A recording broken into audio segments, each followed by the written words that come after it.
নবী রাহমাতুল্লিল আলামিন হাদিসে বলেছেন আল মুসলিমু মান সালিমাল মুসলিম, প্রকৃত মুসলমান তো সেই মুসলমান যেই ব্যক্তির জবান থেকে এবং হাত থেকে অর্থাৎ ক্ষমতা থেকে তাম পৃথিবীর মানুষেরা নিরাপদে থাকে। সুবহানাল্লাহ। প্রকৃত মুসলমান কাকে বলে জানার দরকার আছে না নাই? কথা বলেন, আছে না নাই? আল্লাহর নবী বলেন প্রকৃত মুসলমান ওই ব্যক্তি তার জবান থেকে এবং ক্ষমতা থেকে অন্য মুসলমান নিরাপদ থাকে। আজকে বাস্তবতা হলো আমরা ঈমান এনেছি, আমার এই জবান থেকে অন্য মুসলিম নিরাপদ আছে কিনা আমার মন ভালো জানে। কথা বলেন ঠিক কিনা?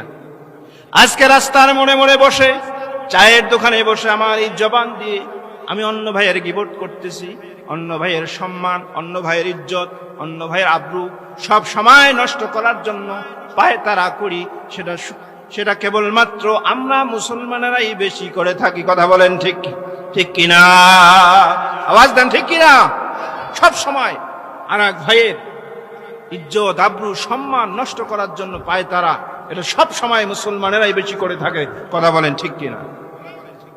আজকে কি বলবো, আল্লাহর নবী বলেছেন প্রকৃত মুসলমান ওই ব্যক্তি তার জবান থেকে অন্য মুসলমান নিরাপদ থাকবে। আজকে আমার ক্ষমতা আছে, আল্লাহর নবী পরে বলছেন ওয়াদিহি, হাত থেকে অর্থাৎ ক্ষমতা থেকে অন্য মুসলমান নিরাপদ থাকে। আজকে ক্ষমতা বলতেছি আমি কোনোভাবেই ক্ষমতায় যাইতে পারলে তারপরে ওকে দেখে নেব, তারপরে ওকে আমি দেখে নেব। কথা বলেন ঠিক কিনা? ক্ষমতা গেলে ওকে আগে দেখে নেব, তারপরে ক্ষমতা যাওয়ার পরে কি পরিমাণে জনগণের সাথে আগে এটা করব, এ করব, সে করব, একেবারে সব দিব। ক্ষমতায় চেয়ারটা পাওয়ার পরে তার আর কোনো দেখা পাওয়া যায় না। কথা বলেন ঠিক কিনা? আজকে ক্ষমতার অপব্যবহার, ক্ষমতার বলে ভালো ভালো লোকগুলিকে আমরা ভালো থাকতে দিচ্ছি না। ক্ষমতা পাওয়ার পরেই তাদেরকে বিনা কারণে, হক কথা বলার কারণে এই ভালো ভালো লোকগুলিকে ধরে আমরা জায়গা মতো নিয়ে যাচ্ছি। কথা বলেন ঠিক কিনা? মুসলমান ভালো ভালো মানুষ হবেই, যারা আল্লাহর প্রিয় হবে। আমরাও জানি যারা আল্লাহর প্রিয় হবে তারা দুনিয়াতে কষ্ট পাবেই। যত বেশি কষ্ট তত বেশি সে আল্লাহর প্রিয় হয়ে যাবে। কথা বলেন ঠিক কিনা?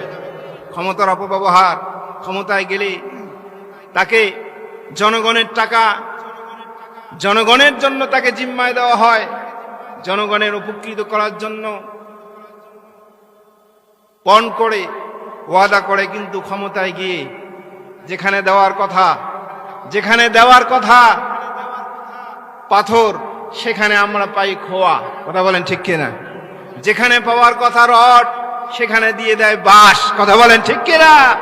এই হলো মুসলমান। এজন্য আল্লাহর নবী বলেছেন প্রকৃত মুসলমান সেই ব্যক্তি তার জবান এবং যার হাত থেকে অর্থাৎ ক্ষমতা থেকে অন্য মুসলমান নিরাপদ থাকবে, সেই হলো প্রকৃত মুসলমান। বলেন সুবহানাল্লাহ।